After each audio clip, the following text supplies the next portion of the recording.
Keris yang dibuat dengan segala laku batin memang tidak sembarangan bisa dimiliki.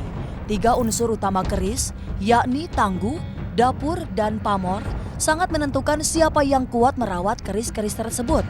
Tangguh sepuh umpamanya, menjadi pegangan mereka yang secara spiritual sudah mapan.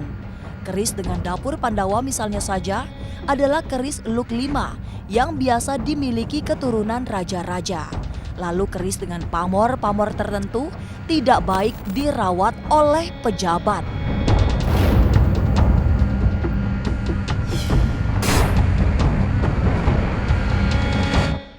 Pak, berarti Bapak memulainya dari tahun 2008 ya Pak? Ya, Tapi 2008. sebenarnya sebelum semua hal ini terjadi, apa memang Bapak itu sudah menyukai keris atau memang tertarik dengan hal-hal yang seperti ini Pak, tentang keris Pak? Jadi ini keris pertama saya. Ini warisan dari keluarga, dari bapak saya almarhum. Jadi bapak saya itu kan orang Pandeglang, orang Banten. Dia meninggalkan ini di rumah. Saya tidak pernah merasa memiliki, tapi ketika saya bersaudara ada 4 laki-laki. Yang 1, 2, 3 sudah meninggal. Saya anak laki-laki terakhir. Maka ya saya merasa, oh ini saya simpan. Ini ikut saya sejak tahun 90-an, 1990. Pak, dari cerita yang saya dengar juga, ada cerita tentang keris berdiri ya Pak? Seperti itu. Oh, bukan cuma berdiri, yang squat jump juga bisa. ada. Hanya itu bukan mistik ya. Itu cuma ilmu pengetahuan, itu teknologi. Kamu lihat bisa, nanti kita lihat di depan ya, biar jelas. Oh, Bisa. betul. Yuk. Ini juga bisa nih. Kita ambil yang acak yang manapun lah. Oh, jadi semua keris itu bisa, Iya. Kita tidak ada ambil. yang khusus seperti Betul. itu ya Pak ya? Kita ambil secara acak aja deh. Yuk. Kita ke depan ya.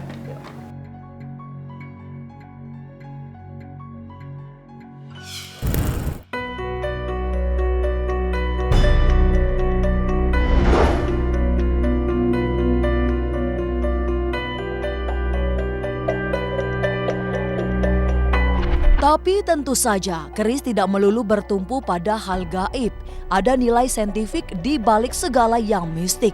Sebab saat dibuat, kalkulasi ilmu pengetahuan alam tak diabaikan oleh para empu keris. Titik temu kekuatan medan magnet di 2 kutub bumi juga dibuat presisi. Sehingga sebuah keris yang bagus bisa menopang keseimbangan ketika didirikan. Tidak ada klinik karena ini saintifik. Lihat saja, bahkan Aldora pun mampu membuat keris berdiri.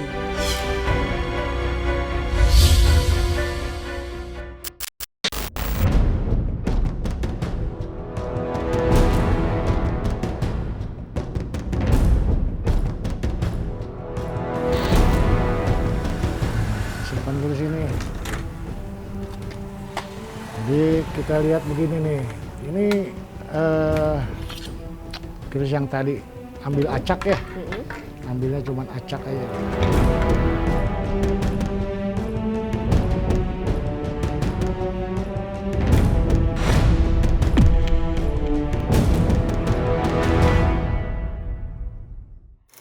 Nah pemirsa, bisa dilihat keris ini memang bisa berdiri seperti ini bukan karena ada penunggunya atau hal-hal mistis di dalamnya, melainkan memang karena murni ilmu ilmiah ya Pak. Ilmiah.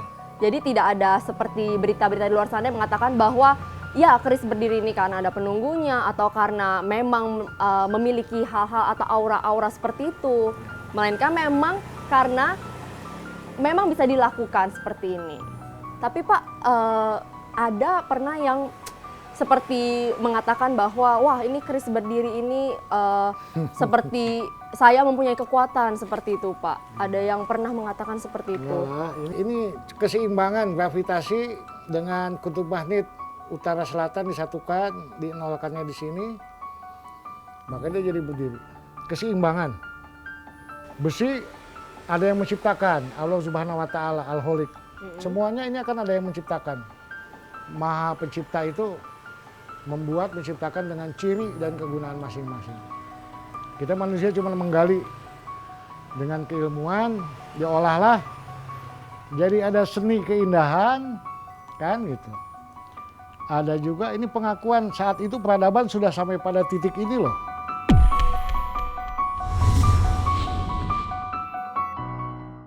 Pak, tadi Bapak bilang jika memang ini kan tidak ada hal-hal mistis seperti itu ya Pak ya. Berarti semua bisa melakukan keris berdiri ini Pak? Bisa. Mau coba? Boleh Ambil saya coba. acak yang mana aja. Yang mana aja ya? Silakan. Oke, saya pilih. Pemirsa, saya memilih keris yang ini. Dan saya akan mencoba untuk melakukan keris berdiri seperti yang tadi Pak Wawan lakukan. Bismillah. Ya, tekannya pakai itu jempol. Ininya Dan- simpan di sini. Nah, itu. Ini seperti Ya. ini. Simpan di Lalu? situ. Satu aja pegang nih, satu tangan. Oh, satu tangan. Ya. Nah, Nah, pemirsa, di sini saya bisa membuktikan bahwa saya bisa melakukan membuat keris berdiri seperti ini, pemirsa. Berarti memang tidak ada unsur mistis sama sekali ya, Tidak. Pak ya? siapapun bisa melakukan. Siapapun bisa melakukannya, saya bisa, semua bisa. Berarti sama sekali saya yakin tidak ada unsur mistis ataupun penunggu di dalamnya, pemirsa. Ada tempat terima tamu saya di namanya Balai Pakuan. Oh, di Balai Bakuan itu Bapak juga masih menyimpan keris-keris. Ada beberapa contoh Oh, iya. dan itu memang sedang berfungsi di sana. Oh, boleh saya lihat, Pak? Boleh, yuk kita jalan.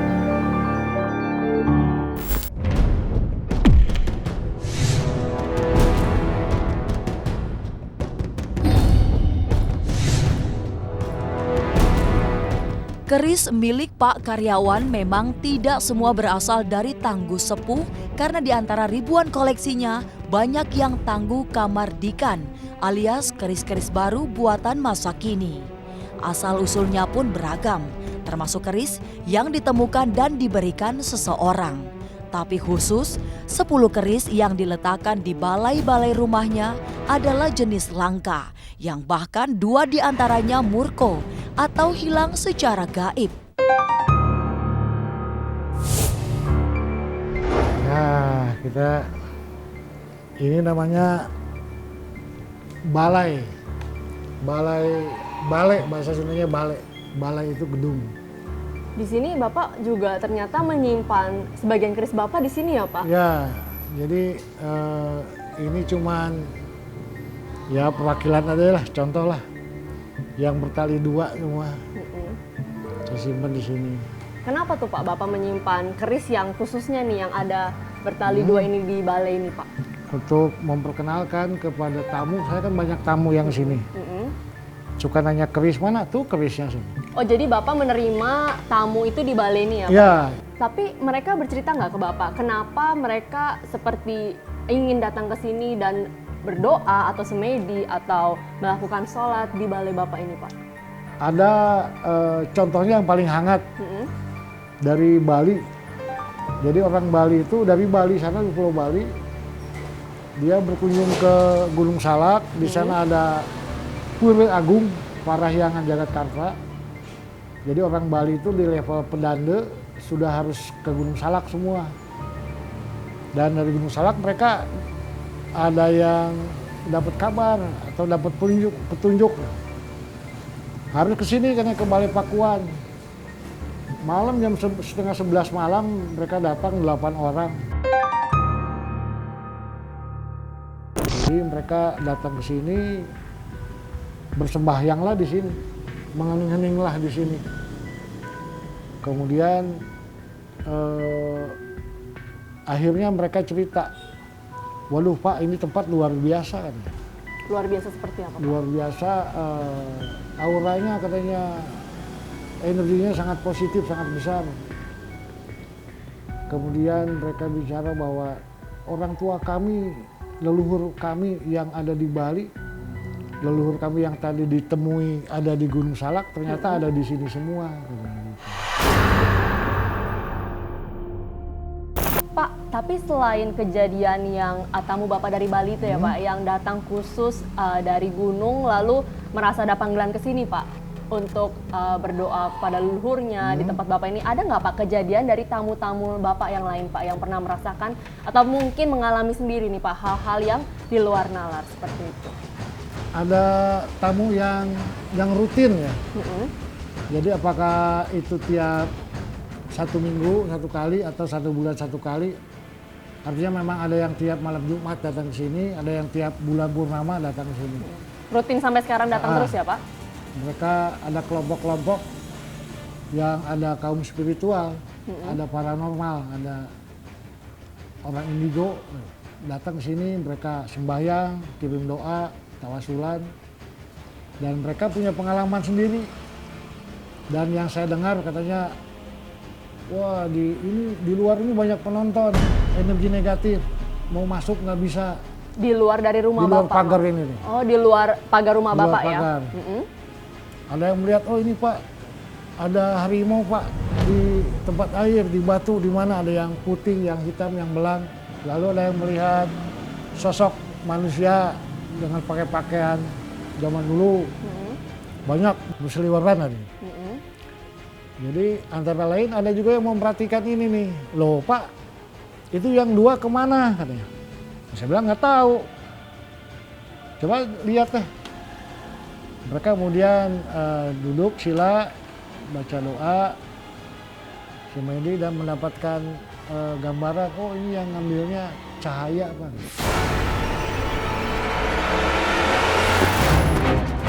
Tidak dalam bentuk makhluk, tidak dalam bentuk benda, tidak dalam bentuk apa, cuman dia lihat yang ngambilnya cahaya Pak.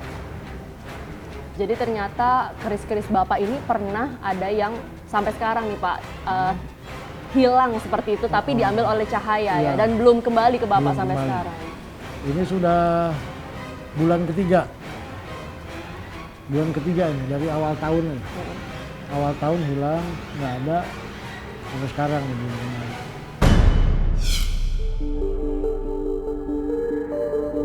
Memiliki energi di luar nalar, keris bisa sangat dekat dengan para pemiliknya. Hidup berdampingan dengan ribuan keris koleksi ayahnya, Putri Pak Wawan tidak pernah terdampak apalagi diganggu energi negatif keris. Ia justru ikut lekat dengan keris, akan menganggapnya sebagai benda yang memiliki estetika tinggi. Jadi tidak pernah ya Pak merasakan energi-energi atau hal-hal di luar nalar seperti itu ya Pak di rumah? Nggak ada ya, tahayul kali ya. Kalau buat saya itu tahayul. Nggak ada lah, nggak ada penampakan, apalagi gangguan, apalagi ini. Kalau bolehlah nanti tanya anak saya, biar nanti tahu, dia yang sering di rumah sendirian. Ya, saya tanya. Ya. Tanya. Nah, ini anak saya nih. Halo, saya Aldora dari Di Luar Nalar. Puspa. Dengan siapa? Puspa. Oh, Puspa, aku boleh ya tanya-tanya sedikit tentang energi ataupun hal-hal yang mungkin ada di rumah. Ketika kamu lagi di rumah sendiri nih misalnya nih khususnya, pernah nggak sih kamu merasakan ada aura ataupun gangguan atau kejadian di luar nalar seperti itu? Hubungan sama keris ya, dan nggak pernah sih sebenarnya kalau misalnya orang bilang keris itu mistis, apalah pokoknya bau-bau mistis, sebenarnya salah. Karena kan kita semua tahu keris itu dari zaman dulu dipakainya untuk apa, peruntukannya untuk apa. Keris kan beda-beda ya, ada yang empunya bikin untuk ini, bikin untuk itu. Panglima seperti itu ya? Itu sebenarnya nggak ada unsur mistis, emang maksudnya menurut saya sendiri itu nggak ada unsur mistis, dari historisnya tuh nggak ada mistisnya.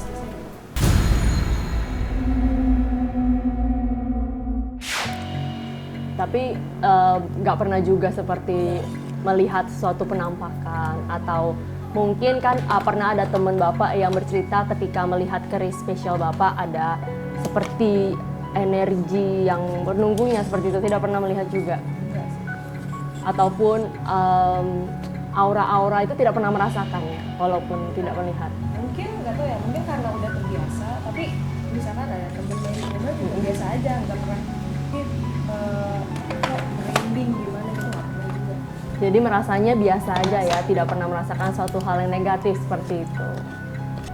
Pak Wawan, Kak Puspa, terima kasih atas informasinya ya dan juga waktunya. Dan sesaat lagi nih Pak, saya akan tetap menelusuri mitos di balik keris Pak. Ya, boleh. Kan. Pemirsa, sesaat lagi saya akan tetap melakukan penelusuran terkait mitos di balik keris.